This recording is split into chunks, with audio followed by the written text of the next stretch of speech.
Before the Hot Boys took over the airwaves in the late 90s with Cash Money Records, UNLV was one of the first super groups out of New Orleans that helped build Cash Money Records. One of the founding members of UNLV, Lil Ya, sat down with the Nation of Podcation and told stories of Cash Money Records in their early years, speaks on the murder of his good friend and group member Yellow Boy, and tells stories of performing with Tupac in the 90s and much more. Listen in and make sure you hit that like and subscribe. Go ahead and introduce yourself to everybody who don't know. If they don't know, they about to find out. Go ahead and introduce yourself for me.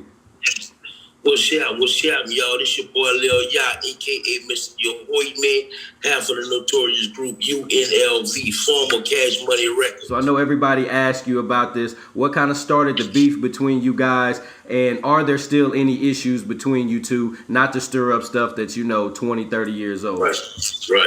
Well, first of all, to answer your last question, there's no beef with us right now today, period. Good. And to answer the question before that, it never was beef. It was always something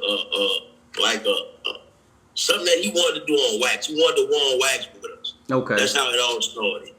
Mystikal came to me on the block and he asked about dissing us. This was, I want to say 94, 95.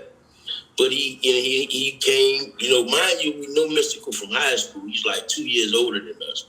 And excuse me. Good. He asked me about going with us on wax. He was like, man, I'm going to diss y'all. I want y'all to diss me back. Basically, he was trying to get his name known quicker. He was trying to get known a lot quicker. You know what I'm saying? Controversy creates cash. That's how it works. Right. So at first, I wasn't really with it, but I thought about it. I was like, you know what? This shit might be fun, whatever we do. So I took his idea to Yellow and Tech. Once they came, and we was like, you know what? We gonna handle it like this.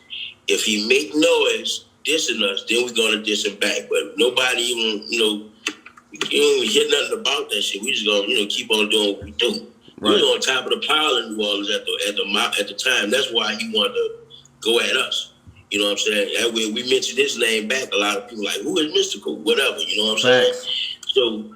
And that's how the whole beef thing started. He dissed us twice before we dissed him back. The first song that made it did. I mean, all this music did good, but it didn't do as good as the second diss song. Right. Yeah. Once he dissed us that second time, we was like, you know what? Let's get him. It's on now. We put two diss songs on one album about it. Everybody know the Dragon from the River, but on that same album, there's Boom Get Chopped. No, use a hoe.